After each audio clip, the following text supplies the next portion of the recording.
안녕하세요. 마이 스케치업의 스케쳐 강좌입니다. 이번 시간에는 테이프 메저 툴, 줄자 도구에 대해서 알아보도록 하겠습니다. 줄자 도구는 그 줄자 형태 그대로 그 거리를 측정하는 도구입니다. 근데 스케치업에서는 거리를 측정하는 것 이외에 다양한 기능을 제공을 하고 있습니다. 자, 5000바이 4000짜리 사각형을 그렸습니다. 자, 줄자 도구를 클릭을 하시고요. 자, 커서를 잘 보시면 줄자 형태로 되어 있는 커서 우측 하단에 빼기 더하기 같은 표시가 있습니다. 컨트롤 키를 누르면 이 표시가 사라지게 되고요. 다시 컨트롤 키를 누르시면 표시가 살아나게 됩니다. 저 표시가 있는 경우에 가이드라인을 그리게 되고요. 자, 컨트롤 키를 눌러서 없는 상태에서는 가이드라인을 그리지 않고 거리만 측정을 하게 됩니다. 자, 이쪽 점에서 이쪽 점까지 갖다 대보시면 툴팁으로 5000mm라고 이렇게 나오죠. 위쪽에 갖다 대면 4000mm라고 나옵니다. 그리고 대각선 쪽에 갖다 대시면 6403 정도의 길이가 표시가 되게 됩니다. 이런 식으로 거리를 측정하는 도구입니다. 자, 거리를 측정하실 때 첫 번째 점을 클릭하시고요. 두 번째 점에 갖다 대시기만 해도 거리를 확인하실 수가 있고요. 클릭을 하셔도 상관이 없습니다. 클릭을 하면 V12 창에 별도 입력하기 전까지는 계속 길이 값이 남아있게 됩니다. 자, 이렇게 거리를 측정하는 방법이 있고요.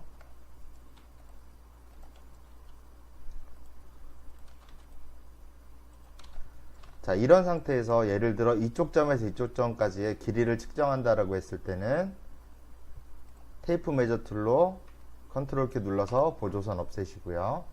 클릭하고 갖다 대시면 길이 값이 나오게 되죠. 예를 들어 여기서부터 여기까지의 X축의 길이를 보겠다 그러면 키보드에서 우측 화살표 키를 누르시면 X축으로 고정이 됩니다. 그래서 점에 갖다 댔을 때 X축의 길이만 표시가 되게 되고요.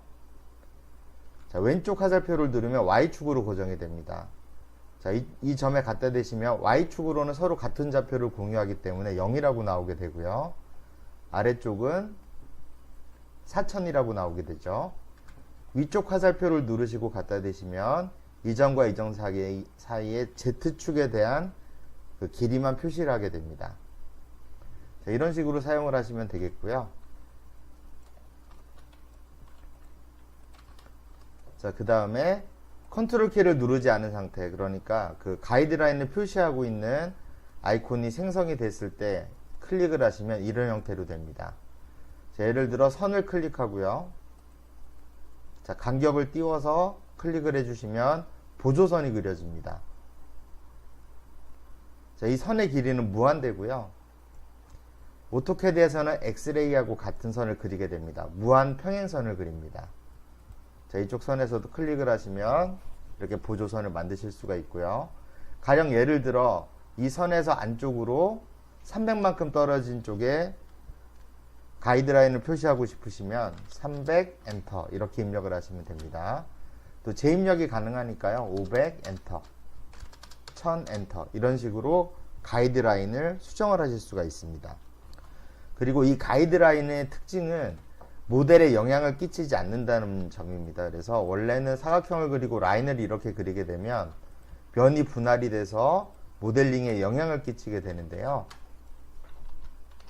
가이드라인 같은 경우에는 선을 표시해 주지만 면이나 엣지에 어떤 영향을 끼치질 않습니다. 그래서 보조선 형태로 사용을 하게 되고요. 건축 쪽에서는 그 기둥을 놓는 그리드 부분을 만들 때도 많이 활용을 하게 됩니다.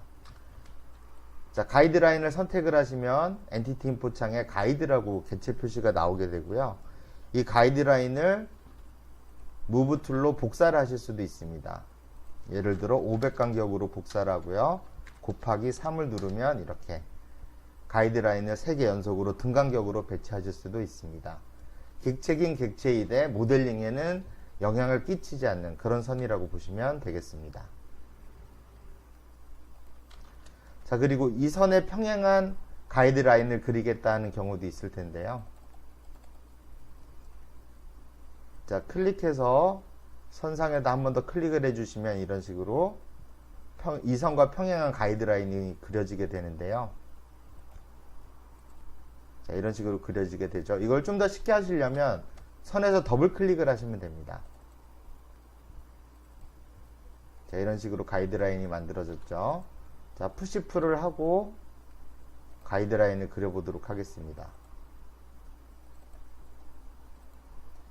자, 이런 식으로 더블 클릭을 해주시면 되고요. 그 다음에 면상에서 더블 클릭을 하시게 되면 더블 클릭한 점에서 면의 수직인 방향으로 가이드라인을 그리게 됩니다. 자, 우측면에서는 우측면과 수직인 상태로 가이드라인을 그리게 되죠. 자, 점에서 클릭을 해서 일정 부분을 클릭을 해주시면, 그러니까 선상에서 클릭을 하는 게 아니라 면에서 클릭을 하게 되면 이렇게 유한한 길이의 가이드라인이 그려지게 됩니다. 자, 이런 식으로요. 지금은 선에서 클릭을 했기 때문에 카피가 된 거고요. 면에서 클릭을 하시게 되면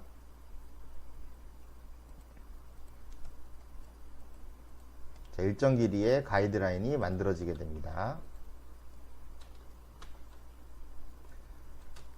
그리고 특이한 부분들이 있는데요. 이렇게 점에다가 잠깐 갖다 대시면 스냅 인식이 되거든요. 이 상태에서 더블 클릭을 하면 가이드 포인트가 그려지게 됩니다. 이 부분은 약간의 버그도 있어서요. 그려질 때가 있고 안 그려질 때가 있습니다. 보통 가이드 포인트를 사용하는 경우가 잘 없긴 한데요. 그 지형을 만들거나 그럴 때 포인트 클라우드의 개념으로 사용을 합니다. 통상적으로는 그 측정이 되어 있는 그런 데이터를 가지고 오토캐드에서 수치 지형도를 만들어서 국가에서 제공을 하고 있기 때문에 수치 지형도 상에서 일반적인 등고선 말고요. 그 점으로 측정되어 있는 높이 값들이 있는 도면들이 있습니다. 그럴 경우에 오토캐드에서 포인트라는 객체가 스케치업에 들어오게 되면 가이드 포인트로 들어오게 됩니다. 그래서 이 가이드 포인트를 가지고 익스텐션을 활용을 하시게 되면 지형을 생성을 하실 수도 있습니다. 자, 이런 식으로 길이 측정과 보조선을 그리는 용도로 사용을 하게 되고요. 자, 그리고 또 한 가지 기능이 있습니다. 스케일 조절 기능인데요. 통상적으로 스케일 조절은 스케일 툴에서 하죠. 그래서 여기 있는 핸들을 조절을 해서 크기를 결정을 하게 되는데요. 자, 가이드라인을 한 번에 지우실 때는 에디트 메뉴에서 딜리트 가이드를 누르시면 가이드 포인트와 가이드라인이 한 번에 다 삭제가 되게 됩니다. 자, 그룹으로 만들겠습니다. 자, 테이프 메저 툴을 누르시고요. 컨트롤 키를 눌러서 가이드라인을 생성을 안 하는 모드로 바꿔주시고 자기가 원하는 높이 값을 클릭을 합니다. 어떤 길이 값이든 상관이 없습니다. 예를 들어 지금 이쪽에 갖다 대면 1634가 나오는데요. 이거를 1000으로 바꾸시겠다라는 개념으로 스케일을 조절하실 수가 있어요. 자, 이쪽에 클릭하시고 VCB 창에 1634라고 나와 있죠.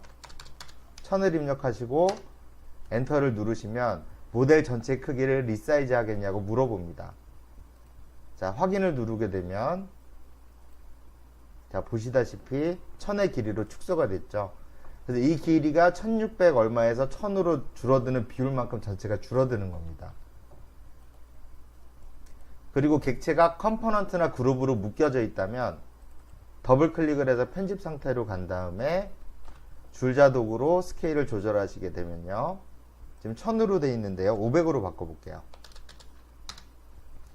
자, 이렇게 될 경우에는 지금 편집하고 있는 그룹 또는 컴포넌트, 활성화되어 있는 그룹 또는 컴포넌트만 리사이즈가 됩니다. 자, 그렇죠. 그래서 이 상태에서 하면 전체 모델에 대한 스케일이 조절이 되고요. 그룹이나 컴포넌트 안에 들어가서 하시면 해당 객체만 크기가 조절이 되게 됩니다.